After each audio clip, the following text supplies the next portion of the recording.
everyone, and welcome to Simply Made Homestead. Now, I know I've been away for a while, guys, and I'm sorry. I really am. I have missed you, and I hated not to put out videos, but we had quite a few grandkids that were able to come and spend an extended amount of time with us, which has been just such a huge blessing. First time ever that we've had so many different grandkids be able to come for a good amount of time, and we have just really loved it. Now, we don't have a dishwasher, so I got to tell you, that was a bit challenging. There was a lot of cooking, I like that part, but there was a lot of cleaning too. But they also helped drag that oak tree that's in our backyard, pieces of it to the burn pile. They have painted, they have helped me put up, I'm not going to tell you that one because that was a surprise for another video, but they were also a really big help. So today I want to take you all around the homestead and just kind of give you a little bit of the different things that are going on. I could probably make a whole video of each one of them, but we're just going to touch on them. So if you want to learn some tips and tricks and good information on different things around the homestead as far as garden, livestock, you have come to the right place, because we're going to talk about a lot of different things, and I'm excited. I'm excited, guys. Can you tell? All right. Now, our little bunnies here, they are locked rabbits, and we got them strictly for the manure. The manure is high in nitrogen. It's a cold manure. You can dig a hole and put the manure in the hole, plant your starch right on top of it, and it is an excellent source of fertilizer that can just help your plants grow nice and strong and give them that really good start that they need to be a healthy plant. Now, currently we have them in a dog crate, which they don't seem to mind at all. They seem to like it just fine. But I am going to be designing and building a rabbit hutch, cage, I don't know what you want to call it. I'm going to be building them something bigger and more efficient for being able to clean their cage. Because right now they're just kind of living in it. I've been adding some pine shavings to it, and we do pull it out and rake it out and clean it all out. And but we keep adding pine shavings to kind of keep it fresh, and they keep jumping and hopping and doing their bunny thing, and it ends up all over the porch. But they're doing good. We absolutely love them. They're sweet as pie. We're looking forward to all that beautiful manure that they're going to provide for us and for our garden. Now, over here are some starts that I have planted and getting ready for my fall garden. I did not have a successful tomato patch this spring out here at our new garden plot, and so I am trying again. Now these are, I've heard a lot about how, oh, living in Florida, you deep south, you can't grow tomatoes, so you need to grow hybrids, and you know what, it might be so. It just might. I'm going to try the heirlooms one more time. These are the San Marzano that I absolutely love. They make the most amazing sauce. They're the amazing sauce tomatoes. I love them just cut in half, olive oil, herbs, salt and pepper, garlic, roasted in the oven. It's just absolutely divine. I'm really hopeful, but we'll see. So we're going to try those again, the San Marzano. I have some cabbage started and just a few jalapeno peppers. Woo! But over here, this is turmeric and ginger that I bought from Azure Standard. I'll leave a link to Azure Standard in the description box below. I love them. It's a wonderful place to buy in bulk and to buy organic products. And I just cut it up with each knob, and where it had a little knob on it, and I planted it in the dirt here. Some of them were getting kind of old. You can kind of see from the top here how they're just kind of old. So they may not come up. Those little bits might not. This one right here, I do have a little baby one. So they're still coming around. I'm not giving up on them, but I'm real excited about these. Ginger is excellent for inflammation. It makes an absolutely divine tea. A little lemon in there. You've got the antibacterial things from the lemon. It's just a wonderful thing to have on your homestead. Now, with all the different places I have to go to around our little farm or our little homestead, that I've learned to grab my wagon, start loading it up with all the different things around the area, so I don't have to keep running back up here all the time. Now this right here is my pig feed. It's a 5-gallon bucket. I just put a little bit of food, a little bit of their grain in the bucket, sprinkle some minerals over the top, and I add just enough water to cover it, and I let it ferment for 1 day. So in other words, I'll take this out. I'm going to actually add a little bit of water to it because you can see how it has really gotten thick, because it's just a eyeballing kind of thing. And I'll go out and I'll feed the pigs, and then when I come back in, I will add my feed, my minerals, my water, and then I'll let it sit until tomorrow morning, and then it's had 1 day to ferment. Now I have seen other people that will let it sit for like 3 days. They're also wearing coats where it's nice and cold, and it takes a longer bit of time for things to ferment depending on your temperature. And right now it is hot, hot, hot. There's no other word for it. It is hot. So 1 day is plenty. And you can open the bucket and you can give it a nice little smell. And it is that, if you have dealt with a starter, like a sourdough starter, you know the smell. It's a nice, pleasant, little bit of a sour smell to it. Now, when it goes bad, you know it too, because it just does not smell. It's not a pleasant smell. So we want that nice, sweet, sour smell, and we know we're just where we need to be. All right, so we got our pig bucket. I've got my egg basket, and now it's time to throw out a little 10-10-10. So let me show you how we're going to do that. Okay, this is just a plain old bag of 10-10-10. Now, yes, it is not an organic fertilizer. It is an excellent fertilizer all the same, and it does really, really well. Now, right now I don't have my compost bins up. I do want to go organically, absolutely. We do not spray our yard. We do not spray our weeds, but sometimes I do need a synthetic fertilizer to be able to take care of my plants. And this is the route that we're going today. I'm going to plant my peanuts.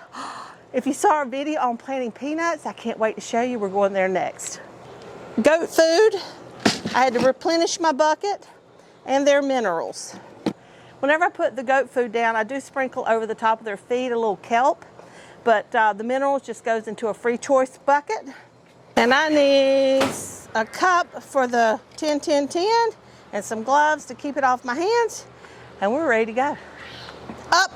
I need a hoe. And I'm gonna show you why in just a minute. All right, y'all, well, here are the peanuts. They have come up really well. Now, there were some spots that didn't come up, and I replanted, and I still have some spots that just did not come up. I don't know if it's something in the soil, if it's just the, I don't know, but I'm gonna leave them because I've already replanted once, and it's time to fertilize. You see what size they are? They're up a little bit in size, so we're gonna come along here, and I'm just gonna sprinkle a little 10-10-10 all down one side of the peanuts, and then we're gonna cover them up, we're gonna hill them up, and bring the dirt up around them and give them a really, really good start. Now, as you can see, I'm just doing a light little sprinkle all down the side, and I know I said I'm gonna do it down one side, but since we do have a double row of peanuts, and I'm gonna be pulling dirt up from each side, I am going to run the 10-10-10 down each side of the row. So as you can see, I'm just gently pulling the dirt up all along the peanuts where the fertilizer is sprinkled all along there. So I'm just pulling dirt and fertilizer right up around all the peanuts.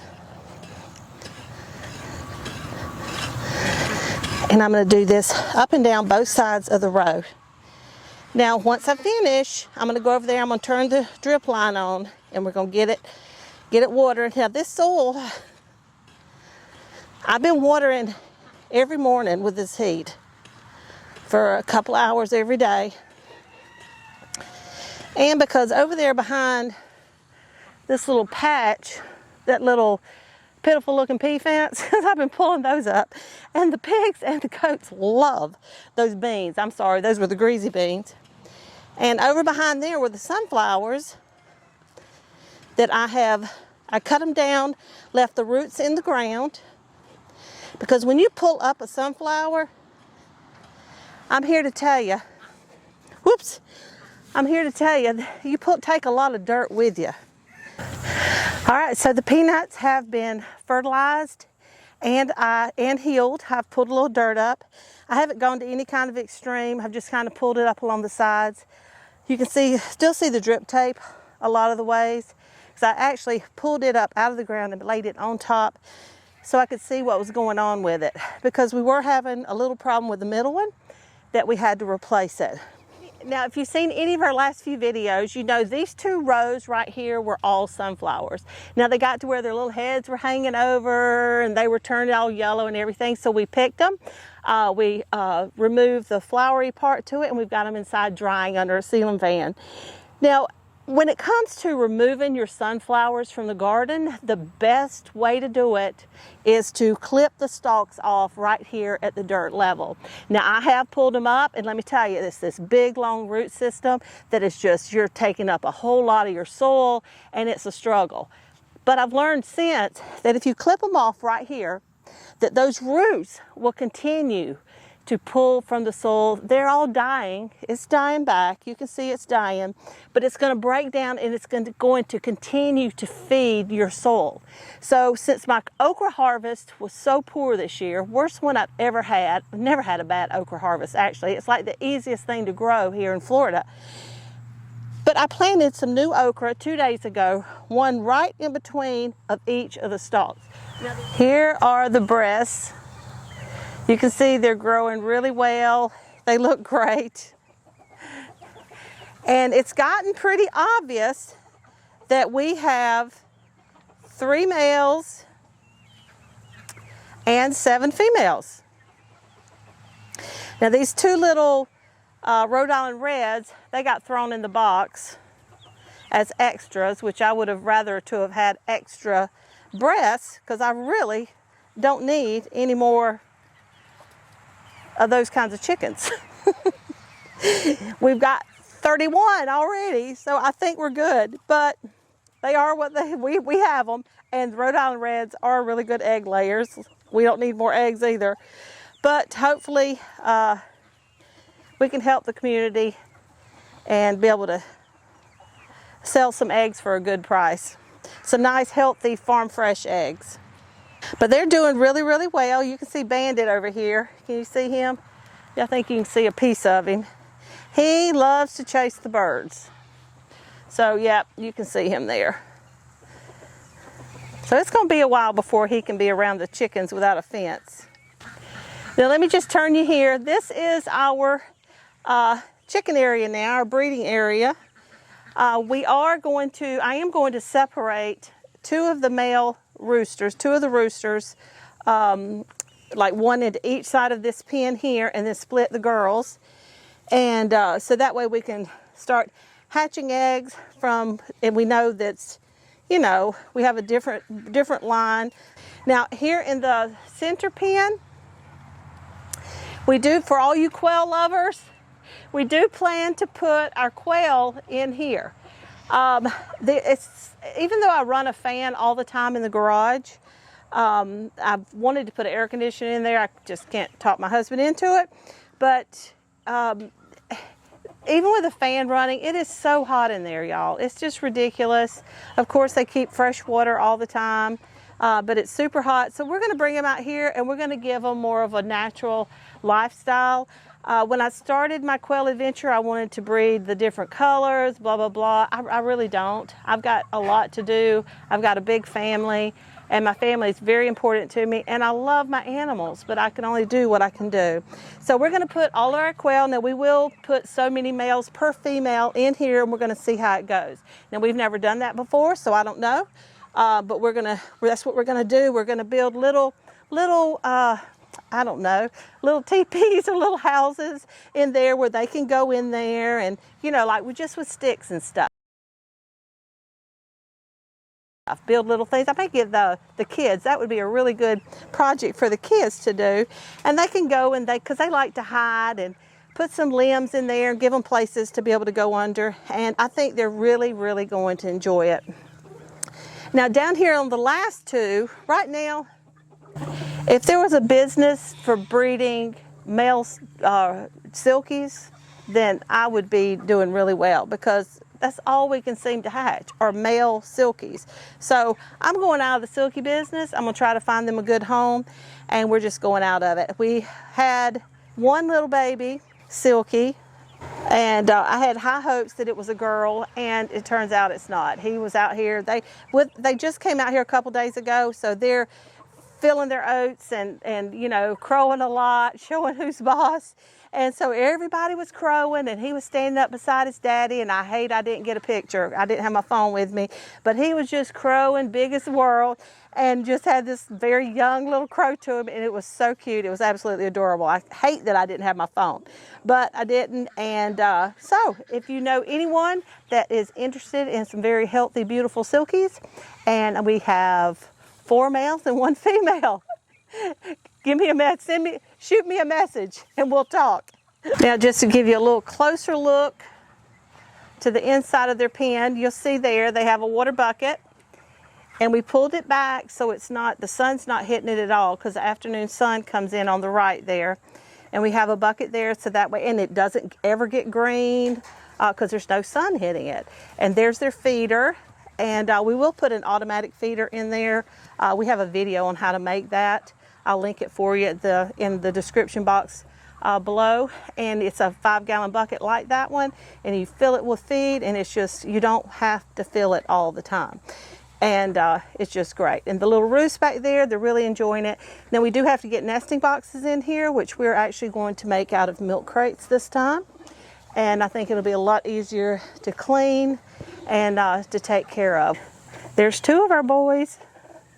All 3 of the boys. Look at that. All 3 of the boys right out there together. And they just look awesome. Now our breast chickens will be 9 weeks old tomorrow. So they're about halfway to maturity.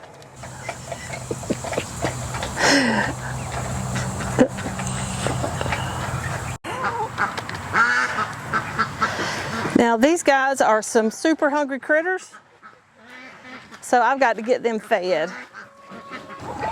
Now for any of you chicken lovers out there,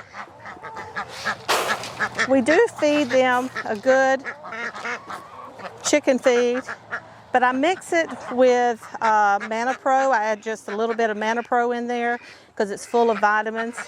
Helps to keep them nice and healthy. And I also sprinkle in a little garlic. And when I have lots of dried oregano, which I'm drying a bunch right now, I like to sprinkle oregano in there, and it just helps keep them healthy. And if you have some probios, that's really good to sprinkle in your feed as well. Diatomaceous earth, I used to do that because it supposedly helps keep worms away, but when diatomaceous earth gets wet, it's useless. It no longer does what it needs to do. So I don't do that anymore, but if you have a sourdough starter and have some throw out, some discard, they love it, and it's really good for them, and it's a good, healthy thing for their digestive system. And they do have a little bit of a sensitive digestive system. You'll see, when you start seeing feathers coming off their butt, well, you check them first for mites, because that can cause it. But I have a couple that are like that, and because I got lax, you know, and I add apple cider vinegar, 1 tablespoon per gallon into their water, and all these things really help your chickens. And so if you see that, you need to get back on it. It's not a good idea to become lax, because they really do count on it, and they really do need it. And so now I'm trying to look for my little naked butt. Now I know they were really growing back, and so maybe they're all back in again. Like I said, I've been super busy with children, so I haven't been looking a whole lot at chicken butts lately. but it's good for them, guys. Try it out. Oh, and cayenne pepper. Now that is one thing you can add to their feed, and it does deter worms. So that is a really good thing. And they don't feel the heat. They don't feel it at all. I could throw peppers out here, like if got a sunspot, they don't look good.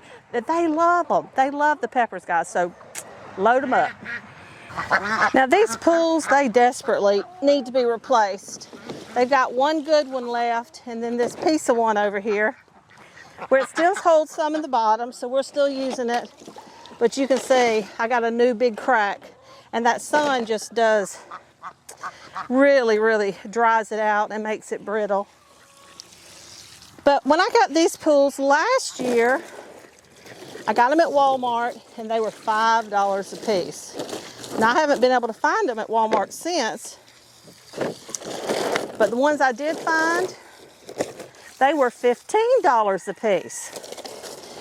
But I'm gonna have to just, and you see all this dirtiness? I literally came out here with a scrubby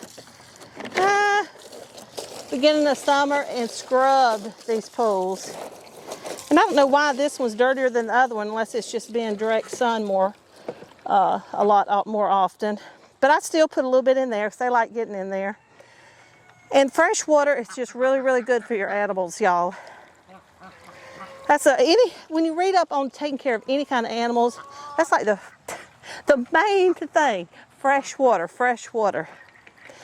Now the ducks need water to be able to process their food when they eat their food. And it gets dirty quick, but it is what it is. Now here's their water bucket for the chickens. And they drink out of the pools too, which I wish they didn't. But I know it's okay. I don't need to check it because I just filled it up yesterday. It's got apple cider vinegar in there. So by tomorrow or the next day, I will have to change it out. So, and that's why I didn't fill the bucket all the way up. Now in the winter, and when the sun, you can find a nice shady spot and it's not so hot and humid, you can fill it all the way up. And man, I tell you guys, this is the way to go. You're not filling up feeders and waterers every single day. Now in the hot weather, of course, you gotta keep a much closer eye on the water because it's super important for your animals. And, but it's a really nice thing to have on your farm or on your homestead. All right, so let's let this one get filled up, and I need to collect some eggs. Now guys, I know today's video is a bit longer than normal, but we've been away, so I really kind of wanted to show you what's going on because things have changed. Animals have grown, buildings have been completed, and just to take you along and give you a real update. Now I'm going uphill and this wagon is getting heavy. It's also time to fertilize my plants. And honestly, I've always done this on the 1st. With our soil, our soil just seems to be so bad that I really think maybe twice a month would be better. So I am going to try that this month and see if it shows some improvement. When I fertilized them on the 1st of July, everything really greened up and it started looking really good. And then towards the end, it started turning kind of not so green. So I feel like they may need a little more of a boost. Now this again is just triple 10. This is our very pitiful looking fig tree that we are actually going to move this fall. And just a little sprinkle around the edges. You don't want to get it on the leaves because this is a hot fertilizer. Now I'm not going to make you sit through watching me fertilize every single plant out here, but I wanted to show you the trees. It's the fruit tree. And also I wanted to show you how to fertilize, but I just once again, just right around the outside of the plant. Nice little dribble. Now, grapevines also like calcium, so you could, on the middle of the month, come out and add some calcium around each of your grapevines. Now, some of our grapevines, or all of our grapevines, they really took a hard hit when we went on to Montana on vacation. Not really vacation, but I guess on vacation, but to visit family. And so we actually lost a couple. We've got a couple that are trying to come back. I keep babying them. We'll see how they go. If they don't, I've got one I think I might pull and end up replanting. This one's doing well here, and that one back there, it's coming around. It's got a lot to come back from, so we'll just have to wait and see. Now, I don't really know where I left off in my videos on my bees because I was getting really discouraged. I thought I was about to lose my hive again. And the reason is because in my last video I showed these queen cells, and one was capped over, and I was very hopeful that it would be okay, that it would, you know, come to life and take care of the hive and be a strong, nice, strong bee. So anyway, when you have queen cells, that you should never turn your frame upside down. Well, turn the frame upside down. That can actually make your queen cells where they are not viable. Well, fortunately, I believe mine survived. Maybe she was far enough along where she was okay. I don't know. But I stayed out of the hive for a good 3 weeks. And I did start feeding them from the front because there wasn't a lot of food in the hive the last time I went in there. I didn't take y'all with me. And I went in to check, and the brood was looking really bad. And so that's when I flipped the hive, the frame over. The brood was looking really patchy, and there wasn't a lot of food, so I started feeding them. Now, there is a pollen powder that's underneath the lid there on the top board that I bought at Tractor Supply. I put that up there, followed the instructions, that's what it said to do. I have since then seen a couple of bees up there actually gathering the pollen from up there.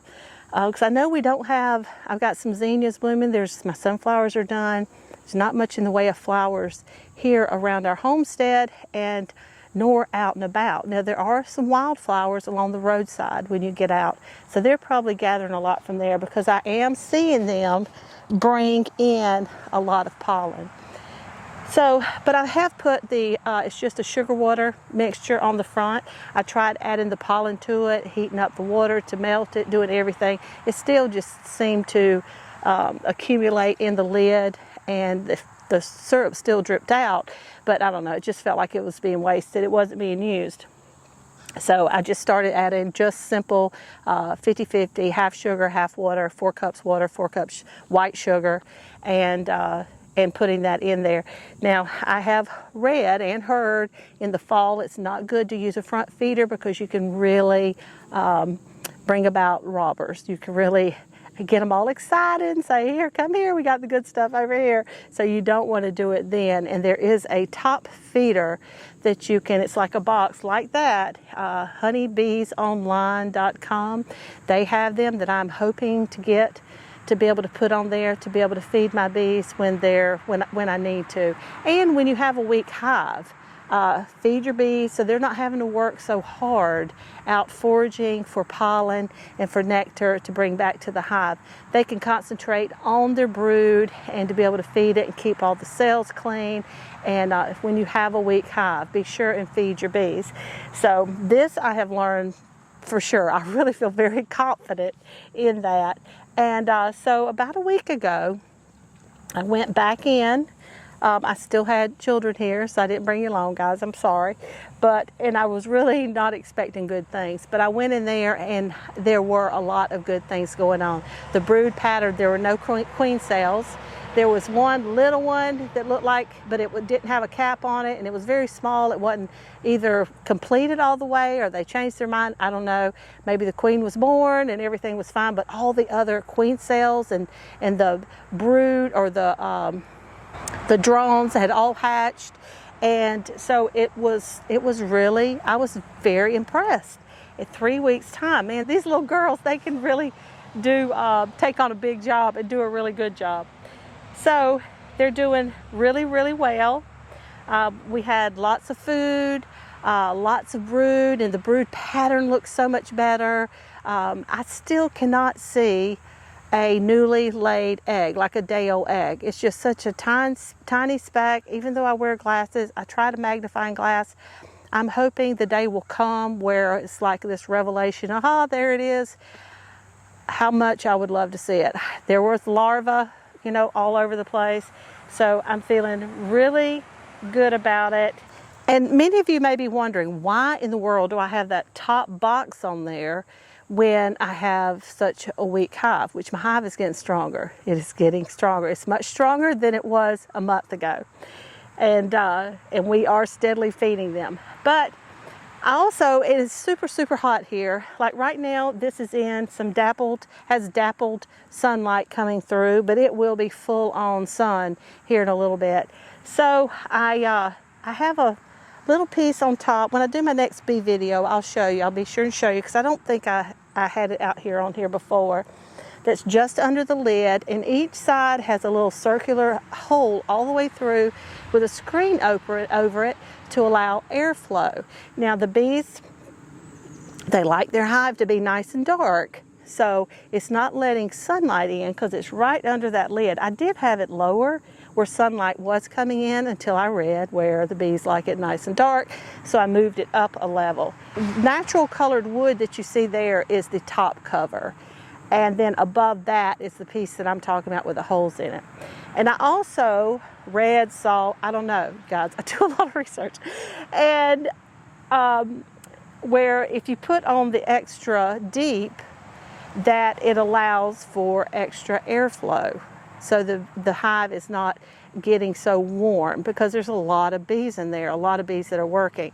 Now initially I put it on there because I had heard, oh, once 5 or 6 frames are filled, go ahead and put your next deep on.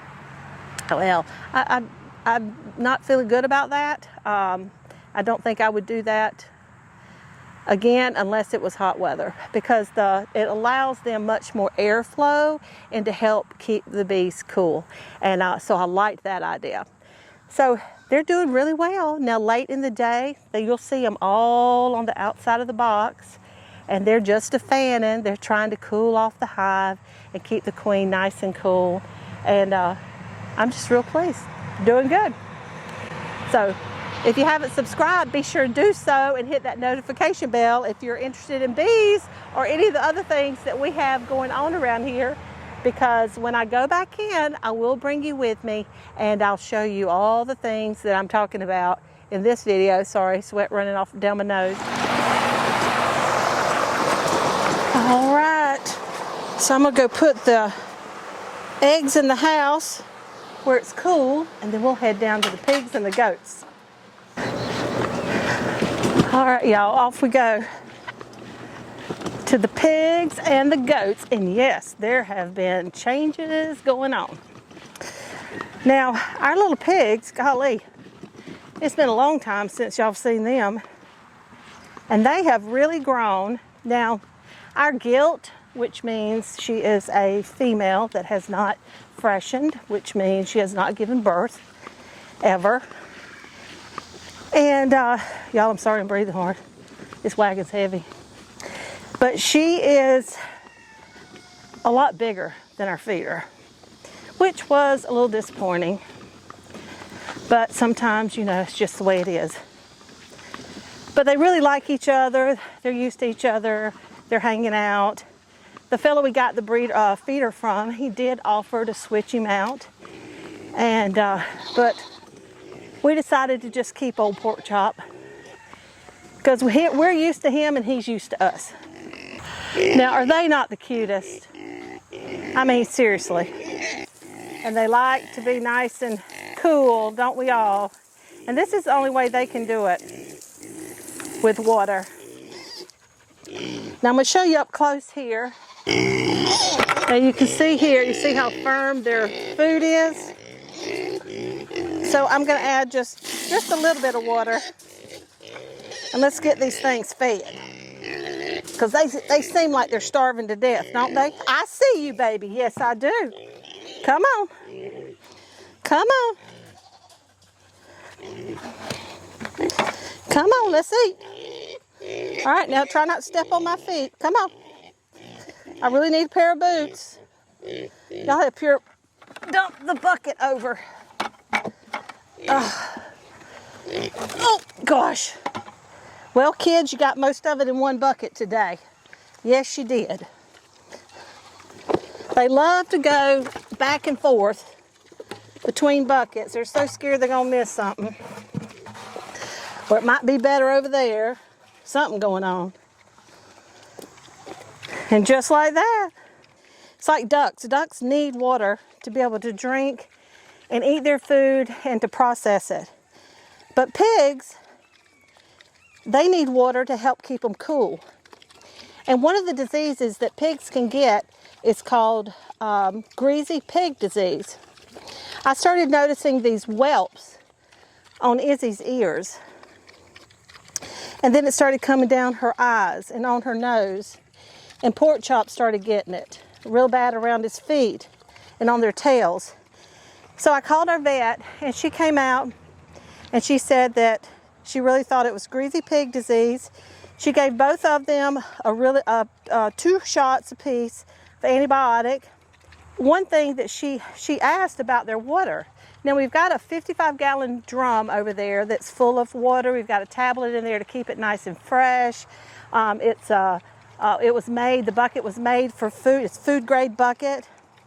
It's only had fruit juice in it. You can even smell it. It smells like pineapple. And my husband put this little nipple on it for swine, for pigs, where they could go over and drink out of it.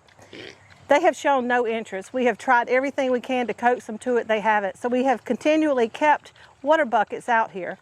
Well, during our summer with the grandkids, we had a little girl come stay with us for the first time. And she kept finding, and she loved the animals. She loved to come out here and hang out with the animals. But she'd let the goats out, and she'd come in here with the pigs and the dogs, and she would dump their water pails because they were dirty, but she wouldn't fill them back up.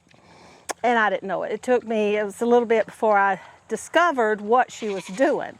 And we would come out like during the midday and water them as well, spray them down and give them the hose, or give them more water in their pans. But anyway, she was dumping them. So they had periods of time where they had no water. So we kind of feel like that's what happened. They got dehydrated and caused this disease. But now if it gets really bad, they can, from what I understand, they can not survive. And they can end up with growth issues and things like that. Now, Pork Chop, he was already short, so I don't think that's his problem at all. But anyway, this is iodine. It's just, I only put like, I don't know guys, like a tablespoon, maybe 2 of iodine in here and filled it up the rest of the way with water. See, it looks like tea. And then I just come out here, and I've gotten to where now they look so good that I only spray them once a day, but I wanted to show y'all. Spray the back of their ears, under their bellies, because they got it really bad under their bellies. I'm still spraying their legs, even though I don't see anything. And then on their face, I was using a rag and wetting the rag, but then they've gotten really used to me, and I just rub it over their face. I don't want to spray it into their eyes, but you can rub it right over the front of their face. Now Izzy, she's much better about it. The face rubbing the Pork Chop. And Pork Chop has gotten better. Oh my goodness, did you see how good he did? Watch. Because before, when I first started doing it, he would squeal like I had picked him up. They're very dramatic animals. But anyway, catch them while they're eating. I usually get them a little more early on. Now Pork Chop, like I said, his legs were super bad and his underside. So I have to really get him sprayed well. But I think the antibiotic really was good for them. Really helped them a lot. But the deciding factor into whether they really started healing or not was this right here. All right, let's get some water to them, to their pans, and then we'll move on over to the goats.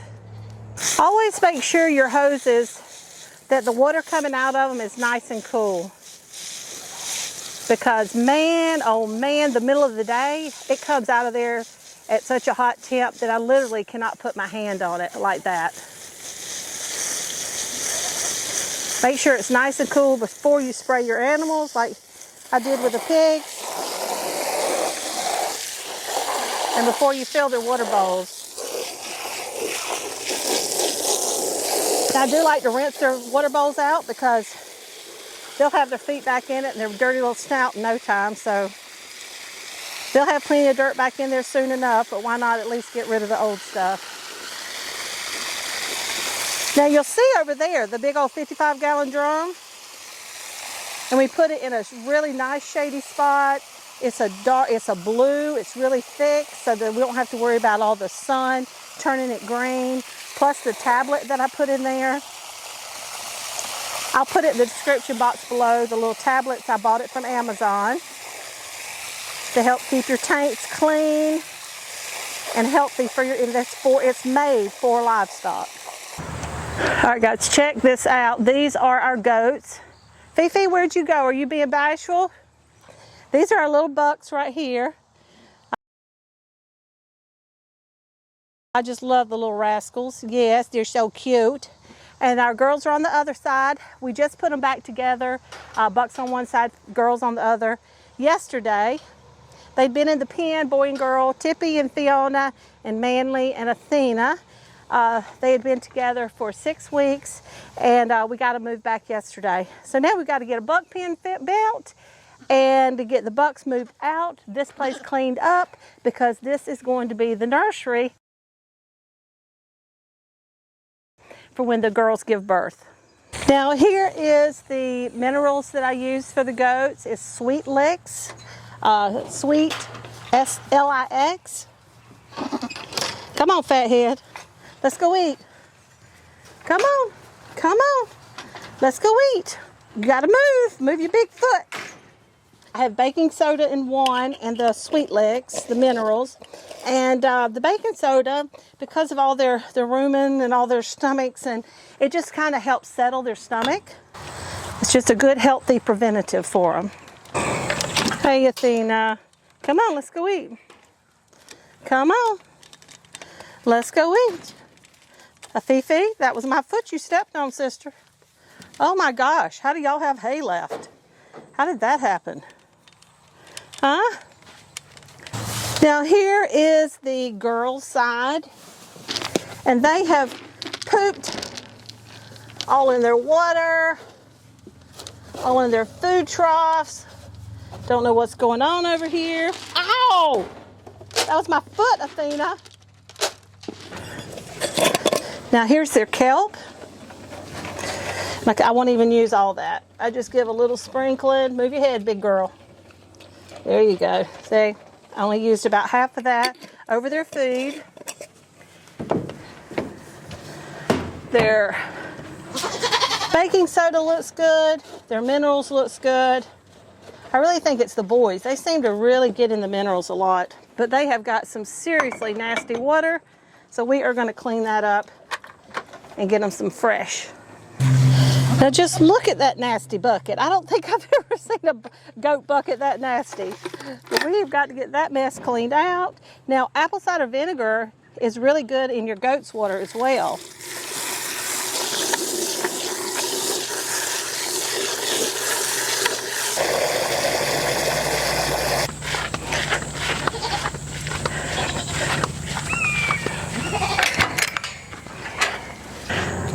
All right, guys, one more stop that I want to show you, and then I can finish fertilizing the trees and go inside where it's nice and cool and have a big old cool glass of water. So let's come over here and I'll show you what I'm talking about. Now, many of you know that I have been dabbling in herbalism, and the Homestead, she put out a challenge for you to go in your yard and find 5 plants that you could use medicinally and learn everything that you can about them. So I did that. And one thing I found is that we have passion flower growing wild out here in our yard. Now I was so hoping that we would walk over here and find one blooming, but unfortunately it's not. I'm gonna put a picture here. You can see what the passion flower looks like. And these leaves here, this is the vine right here. Don't want to damage it. But this is the vine right here. And it's just growing wild out here. Now I have taken some clippings. I've just literally just stuck them in the dirt. And I'm gonna see if I can root them and create an archway going into the apiary. where they can grow and we can harvest them and use them. But here are the little buds here. Now these things come open and close so fast. I try to come out here. I come out here at least twice a day, and if I'm out here when I water the pigs midday, the pigs are right over there, so I'll take a look real quick and keep an eye on them so I can pick them. Now I picked a bunch fresh, which I started to tincture for, and we will talk more about that later. But I've also been picking some and drying them, and the leaves, from what I understand, you can dry and make a tea. Now the reason I am super excited about the maypop or passion flower growing on our property is because it's really good for anxiety, which my family, we tend to suffer from anxiety. It's really good for headaches, something else that we all me and my daughters and my son, we deal with. And it just is very relaxing. So on those nights when I'm having a hard time going to sleep, it'd be really nice. I mean, I do chamomile and it works pretty good on me, but I'm really excited to try this out. All right, guys, thank you so much for joining me today. I love it when you come along here on the homestead, and today has just been a really fun day for me because we've just kind of touched on all the little things that are going on, the changes that are going on, and I've been able to give you a little tips on each of the areas, and I hope it's been beneficial to you. If you enjoyed this video, please give us a big old thumbs up. It really does help our channel. It really does help promote our channel. It shows YouTube that, okay, people are enjoying this video, and it kind of helps push us out there. Now, for any of you who like to cook or are interested in made from scratch recipes or sourdough, new things are coming. I am going to be back in the kitchen. I know since I've been at the new homestead, I really haven't been in the kitchen, but we have new things coming up. And be looking for Sourdough September, because we will have a sourdough recipe every week, and just lots of good stuff, guys, lots of good stuff. Now, if you ever have any questions or comments, please be sure and leave them in the comment section below. I'd love to hear from you. I enjoy hearing from you. And guys, there's a lot going on in our world. Pray. Pray for our safety, for our security, for guidance, for strength and guidance in our government, guys, in the world. We need God's grace and mercy and guidance and strength. We need it all. Pray for it all. Be strong, get outside and grow some food. All right, until next time, take care and God bless.